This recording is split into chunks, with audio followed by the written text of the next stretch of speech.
Unang-una sa lahat, may respect ako sa'yo. Kasi kuha-kuha mo yung fans na na-impress sa dala mo. Sobrang husay mo mag-rap na impluwensyahan ako. Kaso yung karir mo bumagsak sa impluwensya ng bato. Noon siya'y the best. Mga kontra pa net, sobrang bangis.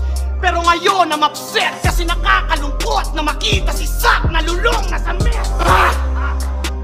Walang tulog, parang graveyard nung shift. Nakakatulog siya ng 8 hours per week. Araw-araw yan may tama, lahat ng kamag-anak nabibulitin. Sa dalas niya na may tama, nawala na siya sa tamang pag-iisip. Ang tumigil hindi magawa, kaya naulul na sa kakabato. Hindi ka pa rin nadala, kahit nakulong ka na parang ako.